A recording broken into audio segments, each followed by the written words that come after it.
നമസ്കാരം. വിഴിഞ്ഞത്ത് വിനോദയാത്രയ്ക്കെത്തിയ ഒരു കുടുംബത്തിലെ രണ്ടുപേരുടെ അപ്രതീക്ഷിത മരണം കേരളത്തെ ഒന്നടങ്കം ഞെട്ടിച്ചിരിക്കുകയാണ്. വിഴിഞ്ഞത്തെ ഹോട്ടലിൽ നിന്ന് മീൻ വിഭവങ്ങൾ കഴിച്ചതിന് പിന്നാലെയായിരുന്നു മരണം. ഇത് ഭക്ഷ്യവിഷബാധയാണെന്ന വലിയ ആരോപണം ഉയരുകയും ഹോട്ടൽ അടപ്പിക്കുകയും ചെയ്തു. എന്നാൽ ഇപ്പോൾ കേസിൽ നിർണായക വഴിത്തിരിവുണ്ടായിരിക്കുകയാണ്. ഭക്ഷ്യസുരക്ഷാ വകുപ്പിന്റെ പ്രാഥമിക റിപ്പോർട്ട് പുറത്തുവന്നു. കൊല്ലം നിലമേൽ പ്ലാച്ചിയുടെ സ്വദേശികളായ റഷീദ ബീവി, മരുമകൻ ഷാജി എന്നിവരാണ് മരണപ്പെട്ടത്. റഷീദ ബീവിയുടെ മകൾ സജിമോൾ ചികിത്സയിലാണ്. വിഴിഞ്ഞത്ത് പ്രശസ്തമായ ഒരു റെസ്റ്റോറന്റിൽ നിന്ന് കടൽ വിഭവങ്ങൾ കഴിച്ചു മടങ്ങുന്ന വഴിയാണ് ഇവർക്ക് ദേഹാസ്വാസ്ഥ്യവും ഛർദിയും അനുഭവപ്പെട്ടത്. ഉടൻ തന്നെ ഇവരെ ആശുപത്രിയിൽ എത്തിച്ചുവെങ്കിലും ജീവൻ രക്ഷിക്കാനായില്ല. ഇതോടെ കുടുംബം ഹോട്ടലിനെതിരെ രംഗത്തെത്തുകയും പോലീസ് ഇടപെട്ട് ഈ റെസ്റ്റോറന്റ് പൂട്ടിക്കുകയും ചെയ്തു. പക്ഷേ ഇപ്പോൾ പുറത്തുവരുന്ന ഭക്ഷ്യസുരക്ഷാ വകുപ്പിന്റെ പ്രാഥമിക റിപ്പോർട്ട് ഹോട്ടലിന് ആശ്വാസം നൽകുന്നതാണ്. റിപ്പോർട്ടിലെ പ്രധാന കാര്യം ഇങ്ങനെയാണ്: മരണത്തിന് പിന്നിൽ ഭക്ഷ്യവിഷബാധയല്ല എന്നാണ് പ്രാഥമിക നിഗമനം. ഇവർ ഭക്ഷണം കഴിച്ച അതേ ദിവസം തന്നെ 200ഓളം പേർ ഇതേ റെസ്റ്റോറന്റിൽ നിന്ന് ഇതേ വിഭവങ്ങൾ കഴിച്ചിട്ടുണ്ട്. എന്നാൽ മറ്റാർക്കും തന്നെ യാതൊരു ആരോഗ്യ പ്രശ്നങ്ങളും റിപ്പോർട്ട് ചെയ്തിട്ടില്ല. പോസ്റ്റ്മോർട്ടം റിപ്പോർട്ടിലും ഭക്ഷ്യവിഷബാധ സ്ഥിരീകരിച്ചിട്ടില്ല എന്നും ഭക്ഷ്യസുരക്ഷാ വകുപ്പിന്റെ പ്രാഥമിക റിപ്പോർട്ടിൽ പറയുന്നു. മരിച്ചവർക്ക് കടൽ വിഭവം അലർജി ഉണ്ടാക്കുമെന്നാണ് ബന്ധുക്കളുടെ മൊഴി. ഇവർ കഴിച്ച ഭക്ഷണത്തിന്റെ 10 സാമ്പിളുകൾ കൊച്ചിയിലെ ലാബിലേക്ക് അയച്ചിട്ടുണ്ട്. ഭക്ഷ്യസുരക്ഷാ വകുപ്പിന്റെ അംഗീകാരമുള്ള ഹോട്ടലിൽ നിന്നാണ് മരണപ്പെട്ടവർ ഭക്ഷണം കഴിച്ചതെന്നും ഭക്ഷ്യസുരക്ഷാ വകുപ്പിന്റെ പ്രാഥമിക റിപ്പോർട്ടിലുണ്ട്. ഇതിന്റെ ഫലം കൂടി വന്നതിന് ശേഷമാകും അന്തിമ റിപ്പോർട്ട് ആരോഗ്യമന്ത്രിക്ക് സമർപ്പിക്കുക. കൊല്ലം നിലമേൽ പ്ലാച്ചിയോട് കുന്നൽ വീട്ടിൽ റഷീദ ബീവി, മരുമകൻ ഷാജി എന്നിവരാണ് മരിച്ചത്.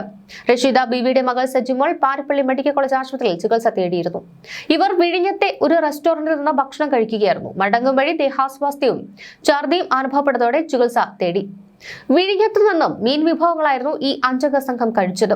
ബന്ധുക്കളുടെ ആരോപണത്തിന് പിന്നാലെയാണ് ഈ ഹോട്ടൽ പോലീസ് ഇടപെട്ട് അടപ്പിച്ചത്. അപ്പോൾ മരണകാരണം എന്തായിരിക്കും? ഇവിടെയാണ് അലർജി എന്ന സാധ്യത കടന്നു വരുന്നത്. മരിച്ചവർക്ക് കടൽ വിഭവങ്ങൾ അലർജി ഉണ്ടാക്കാറുണ്ടെന്ന് ബന്ധുക്കൾ തന്നെ മൊഴി നൽകിയിട്ടുണ്ട്. ചില വ്യക്തികൾക്ക് പ്രത്യേകതരം മീനുകളോ കടൽ വിഭവങ്ങളോ കഴിക്കുമ്പോൾ അനാഫ്ലാക്സിസ് എന്ന മാരകമായ അലർജി ഉണ്ടാക്കാൻ സാധ്യതയുണ്ട്. ഇത് പെട്ടെന്നുള്ള ശ്വാസ തടസ്സത്തിലേക്ക് മരണത്തിലേക്ക് നയിക്കാം. പ്രാഥമിക റിപ്പോർട്ടും വിരൽ ചൂണ്ടുന്നത് ഈ ദിശയിൽ തന്നെയാണ്.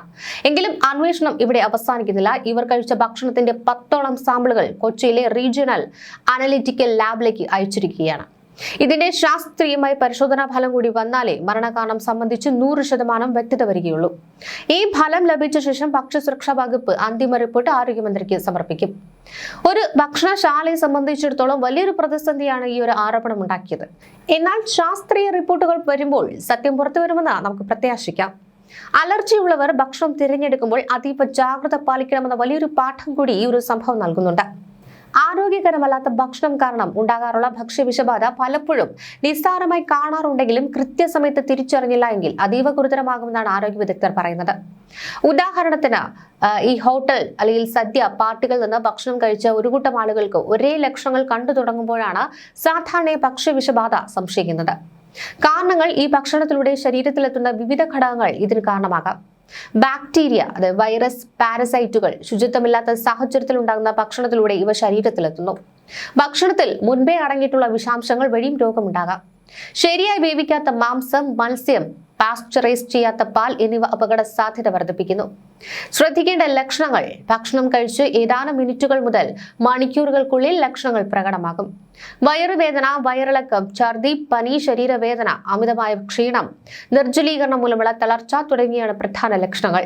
ബോട്ടിലിസം ഏറ്റവും മാരകമായൊരു അവസ്ഥയാണ്. ഭക്ഷ്യവിഷബാധയിൽ ഏറ്റവും അപകടകരമായതാണ് ഈ ബോട്ടിലിസം. കോസ്ട്രിഡിയം ബോട്ടിലിനം എന്ന ബാക്ടീരിയയാണ് ഇതിന് കാരണം. പ്രധാനമായും സീ ഫുഡ്, പാക്കറ്റ് ഫുഡ്, ടിന്നിൽ അടച്ച ഭക്ഷണങ്ങൾ എന്നിവയിലാണ് ഇവ കാണപ്പെടുന്നത്.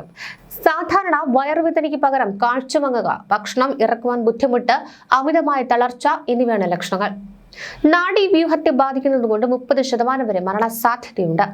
ഭക്ഷണ അലർജിയും ഭക്ഷ്യവിഷബാധയും ഇവ രണ്ടും പലപ്പോഴും ആളുകൾ തെറ്റിദ്ധരിക്കാറുണ്ട്. ഭക്ഷ്യവിഷബാധ ഒരു കൂട്ടം ആളുകളെ ബാധിക്കുമ്പോൾ അലർജി വ്യക്തിപരമായ ശാരീരിക പ്രത്യേകതകൾ കാരണമുണ്ടാകുന്നതാണ്.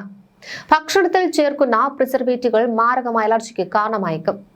അയല, മത്തി, ഞണ്ട്, കൊഞ്ച് തുടങ്ങിയ കടൽ വിഭവങ്ങൾ പലരിലും അലർജി ഉണ്ടാക്കാറുണ്ട്. ചൊറിഞ്ഞു തടിക്കുക, ശ്വാസമുട്ടൽ തുടങ്ങിയവയാണ് ലക്ഷണങ്ങൾ. ഇതിനെ എങ്ങനെ പ്രതിരോധിക്കാം? ഈ ഭക്ഷണം ഉണ്ടാക്കുന്ന ഇടവും വിളമ്പുന്ന ഇടവും വൃത്തിയുള്ളതായിരിക്കണം. ഭക്ഷണം നന്നായി വേവിക്കുന്നത് ബാക്ടീരിയകളെയും വൈറസുകളെയും നശിപ്പിക്കാൻ സഹായിക്കും.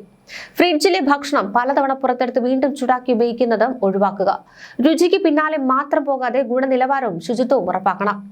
ഹോട്ടലിൽ നിന്ന് ഭക്ഷണം കഴിച്ചു മടങ്ങിയതിന് പിന്നാലെ രണ്ടുപേർ മരിക്കാനിടയായ ഈ ഒരു സംഭവത്തിൽ ഭക്ഷ്യസുരക്ഷാ വകുപ്പിന്റെ നേതൃത്വത്തിൽ കഴിഞ്ഞ ദിവസവും സാമ്പിളുകൾ ശേഖരിച്ചിട്ടുണ്ട്. ചിപ്പിയുടെ സാമ്പിളാണ് കഴിഞ്ഞ ദിവസം ശേഖരിച്ചെന്ന് ഭക്ഷ്യസുരക്ഷാ വകുപ്പ് ഓഫീസർ പ്രിയ വിൽഫ്രഡ് പറഞ്ഞു. കഴിഞ്ഞ ദിവസം വിവിധ മത്സ്യങ്ങളെ അടക്കം സാമ്പിളുകൾ ശേഖരിച്ചിരുന്നു. ഇവ ഭക്ഷ്യസുരക്ഷാ വിഭാഗത്തിന്റെ തലസ്ഥാനമായ ലാബ് കൂടാതെ കൊച്ചിയിലെ കേന്ദ്ര ഇൻസ്റ്റിറ്റ്യൂട്ട് ഓഫ് ഫിഷറീസ് ടെക്നോളജി ലാബിലേക്കും അയക്കുകയായിരുന്നു. സംഭവത്തിൽ വ്യക്തത വരുന്നതുവരെ ആസ്മാക് എന്ന ഹോട്ടൽ പ്രവർത്തിക്കരുതെന്ന് അധികൃതർ നിർദ്ദേശം നൽകിയിട്ടുണ്ട്. ഹോട്ടലിലെ ഭക്ഷണം കൈകാര്യം ചെയ്യുന്ന ജീവനക്കാർക്ക് മാനദണ്ഡങ്ങൾ പാലിച്ചുള്ള ഹെൽത്ത് കാർഡ് ലഭ്യമാക്കുന്നതിന് ക്യാമ്പ് നടത്തും. ലൈറ്റ് ഹൌസ് മേഖലയിലെ ഹോട്ടലുകളിലെ 164 പേർക്ക് കഴിഞ്ഞയാഴ്ച കാർഡ് നൽകിയിരുന്നുവെന്നും അധികൃതർ പറയുന്നുണ്ട്. വിഴിഞ്ഞത്തെ സംഭവത്തിൽ പ്രധാനമായും സംശയിക്കുന്നത് അനാഫ്ലാക്സിസ് എന്ന അവസ്ഥയാണ്. കഴിച്ച അതേ ഭക്ഷണം മറ്റുള്ളവർക്ക് കുഴപ്പമില്ലാതിരിക്കുകയും ചിലർക്ക് മാത്രം ജീവൻ നഷ്ടപ്പെടുകയും ചെയ്യുന്നു. കടൽ വിഭവങ്ങളെ പ്രോട്ടീനുകളോട് നമ്മുടെ പ്രതിരോധ സംവിധാനം അമിതമായി പ്രതികരിക്കുമ്പോഴാണ് ഇത്തരത്തിൽ ഇത് സംഭവിക്കുന്നത്.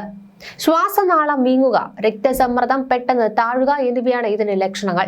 മിനിറ്റുകൾക്കുള്ളിൽ ചികിത്സ ലഭിച്ചില്ല എങ്കിൽ ഇത് മരണത്തിലേക്ക് തന്നെ നയിക്കാം. മരിച്ചവർക്ക് നേരത്തെ തന്നെ അലർജി ഉണ്ടായിരുന്നുവെന്ന ബന്ധുക്കളുടെ മൊഴി ഈ സാധ്യതയെ ബലപ്പെടുത്തുന്നു. വിഴിഞ്ഞത്ത് നിന്ന് ശേഖരിച്ച 10 സാമ്പിളുകളാണ് ഇപ്പോൾ കൊച്ചിയിലെ റീജിയണൽ അനലിറ്റിക്കൽ ലാബിലേക്ക് അയച്ചത്. അവിടെ ഇനി നടക്കുന്ന പരിശോധന, അതായത് ഈ ഭക്ഷണത്തിൽ ഹിസ്റ്റമീൻ എന്ന വിഷാംശം ഉണ്ടോ എന്നും ബാക്ടീരിയകളുടെ സാന്നിധ്യമുണ്ടോ എന്നും സൂക്ഷ്മമായി പരിശോധിക്കും. വെറും വയറ്റിൽ കടൽ വിഭവം കഴിക്കുമ്പോഴുണ്ടാകുന്ന മാറ്റങ്ങളും പരിശോധനയ്ക്ക് വിധേയമാക്കും.